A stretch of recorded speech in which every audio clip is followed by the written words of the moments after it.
Hey guys, Shot Midget here, just doing a really quick update on a new gun that I got. So this is a UMP 45. This is going to be my ProTech HPA base.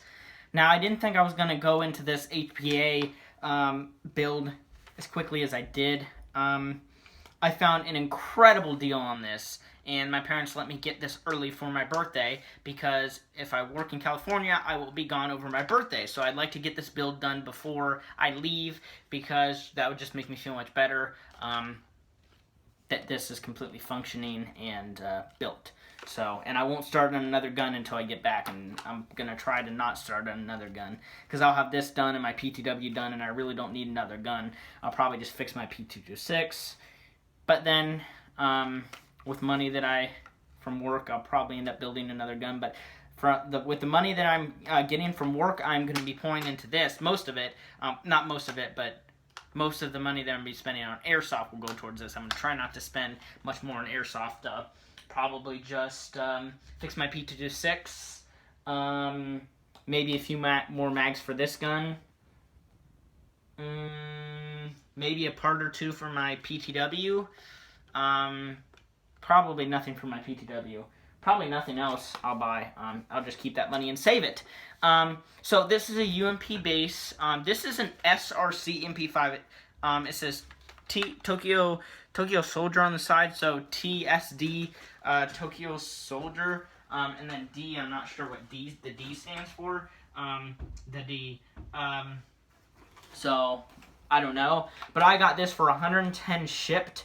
A broken high cap. This one is iffy. I have a second high cap down there that works, and then I have two Elite Force mid caps. I'm not exactly sure if they're made by Elite Force, but I think they're Elite Force. I don't think they're like the TSD or like the Double Eagle or the cheap ones. They're the newer ones that are used in the Elite Force MP5s, the competition, and the Elite. So they're better mags, and they're very expensive. They're $15 a piece for UMP mid cap. So I got two and a high cap for 30 shipped, and then I got this for well, actually I'll have two high caps and two mid caps functioning, and then a broken one. So more than I thought, right? Yeah, because I just ordered from a guy 2 mid caps, 1 high cap, and then I have 1 functioning high cap. So I have two high caps, 2 mid caps. So I probably won't buy any more mags. I probably won't use this at a milsim game. This is probably just going to be an open play type thing or CQB. So those high caps will be allowed. And then the mid caps told about 150, I was told. So 300 rounds between the 2 mid caps. That's a lot. So I got all that for $110. 2 high cap functioning mags, 2 mid cap functioning mags, and the gun and a broken mid cap. This gun actually functions. I'm actually going to plug a battery in here and fire it. It only works on full auto, but I'm actually impressed with the performance on this thing. I actually got a suppressor too, but it doesn't fit on here, and I actually put this flashlight on here. So I am selling this if anyone wants a UMP suppressor, 25 shipped to your house. Let's go ahead and grab a battery out of my PTW and fire this. Now this is going to be a great HPA build because what I plan on doing is there's this door back here, and the ECU is going to fit, or FCU rather, is going to fit up at the top here. You guys probably cannot see down there, but the FCU is basically a perfect fit. It can fit sideways down on the top of the gearbox here, and then the little JST connector can be right there. And I have a tiny 3000 or 350 milliamp. Normally they're 250 milliamp. Let me try to find one. I don't think I have one. The 250 milliamps are the most common ones, and then there's a 350. Yeah, I don't have any up here. The 350 is obviously 100 milliamp more, so that'll give me more power, more life, and also the ProTech, you can leave the batteries in it for a long time, and that's what I want with this, because I don't want to have to open this up all the time. I kind of want to put the battery in there and leave it in there, and just leave it. You know what I mean? So that's kind of cool. Hopefully everything will work well, but potentially it should. The FCU can be like right here, and then the JST can be sticking out here, and I can pull it out and kind of pull the FCU forward, and then I can kind of stuff it back down in there. So hopefully that works. That shouldn't be a big deal. That should be easy to work out. I think the biggest deal is going to be the nozzle length, so I'll get to that later. But let's go ahead and shoot this really quick.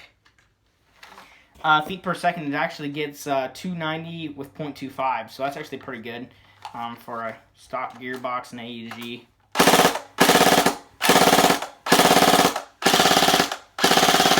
That's about 20 RPS with an 11.1, and this is completely stock too. Not a neomagnet motor. This is a completely stock gearbox. It only works on full auto because the cutoff lever broke. This gun is actually really old. They discontinued them in about 2011. 2010, 2011, so they've been discontinued, but obviously they've still been being sold, and they dry up. And I have not been able to find one of these, and the Elite Force competition one will not accept a HPA unit because it uses a switch gearbox, which is kind of cool. I do like the switches, but it's just not HPA ready, so that sucks. But this one is standard version 3, so I'm going to totally put a ProTech, a brand new ProTech Mark II in here. I already have plastic ready to shorten the trigger pull, so I'm going to shorten the trigger pull by gluing plastic by the trigger. I'm going to use the stock trigger. I already have the FCU set for 35 RPS. I'm probably going to do 35, maybe 40. Depends on if the hop-up can keep up. Now, I did shoot this outside at, this, again, 20 RPS. On full auto with 0.25s, it fed flawlessly, and it shot really well. The feet per second on this is pretty good with how old it is, but the range and accuracy was really good with 0.25s. It was pretty much, I would not change it. I would say max range is probably 150 feet with this specific gun with an AEG. Now, with AEG internals, but with the HPA, I might get more range because it's more consistent potentially, so I may get like 20 more feet, but range was really good and consistency was flawless, so I won't be changing anything in the hop-up out. I may swap the barrel eventually, but I'm not looking to get like high FPS. I'm going to be running, hopefully, 0.25s at 300 feet per second at 35 to 40 RPS, so I shouldn't be hurting anybody at that. Even at that rate of fire, shooting fast. Outdoors, if I use this, probably mainly outdoors or places where there's outdoors and there's also indoor buildings there, I will probably obviously switch to semi-indoors, but I'll probably use full auto quite a bit, to be honest, just because it's fun, but also semi-automatic's going to have the super short trigger pull, so I can just kind of shoot really fast, so this video is just kind of precursor. But again, the issues that I think I'm going to run into is nozzle length, because the one that I have for the ProTech is an M4 length, and then also ProTech is going to be sending me a version 3 trigger board and AK nozzle to basically convert my version 2 ProTech into a version 3. So I'm going to, when I get the version 3 ProTech trigger board in 3 weeks, they don't have them in stock. So in 3 weeks, I should have that at my house. I'll be able to install it. I'll have everything to install, the ProTech, the new board, everything, and I'll try the M4 nozzle and see how it works. If it's too long, I'll modify it and see what's going to go on. I may have to swap it to the AK or have them custom cut me one for the UMP. So we'll see, but I'm really hoping I don't even have to do any modifications with the M4. That'd be great if it's just a drop-in. I plan on running about 100 PSI. That's what I'm going to try to run at 300 with 0.25s. But my friend's Jack, he has a 6.03 type board that's like an M16 length. It's probably like 16 inch, just the inner barrel, which I know the M16 outer is 20, but it's longer. It's a longer rifle, carbine, or battle rifle, whatever you want to say, I guess. And his gets, at 80 PSI, it's like 390, 400 with 2s.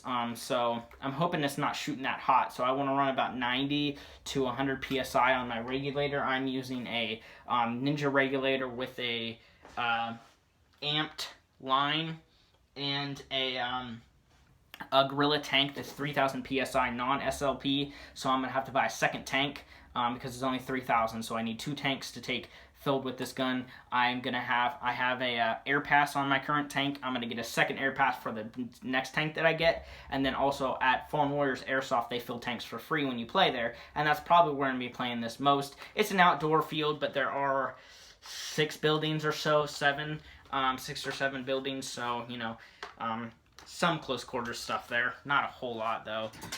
So that's cool.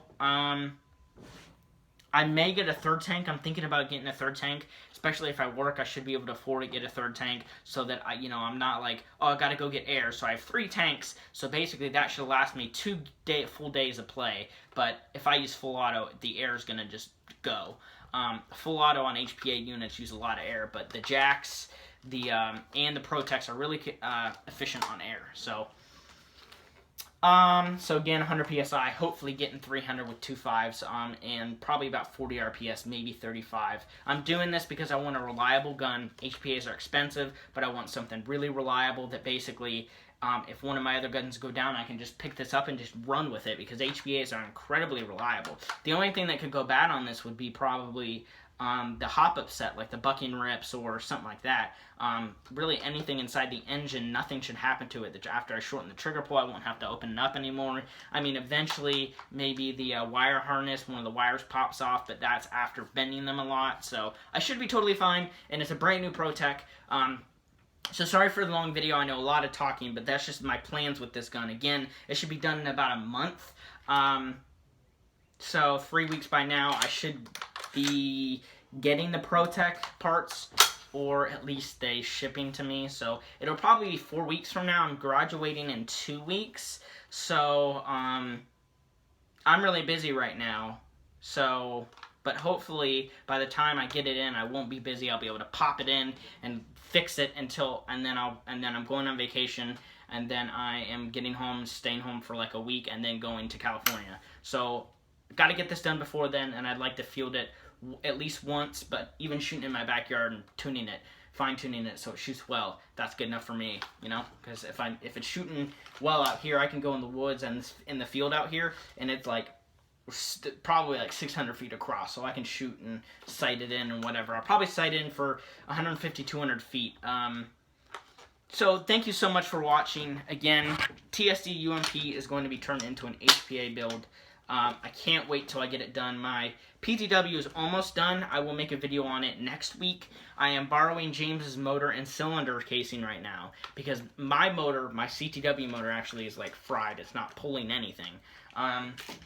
So I'm going to be buying a new motor. I'm looking for a Systema. I may buy a Netney. So I'm trying to sell a Mac 11 so that I can get that, because those motors are very expensive. And then I just ordered a piston for James's gun, and I'll obviously give him his cylinder back. And I also ordered a new cylinder, just a casing. So, so that should be done next week. Can't wait to make a video on that. But then this is my next build. So once my PTW is done, all the money is going to be going towards this. And then after that, my P226. And then after that, probably nothing.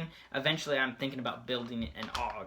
Probably an AEG AUG. So if you have any questions, please comment below. Can't wait to get that HPA UMP done and my PTW. So thanks for watching, guys. See you later.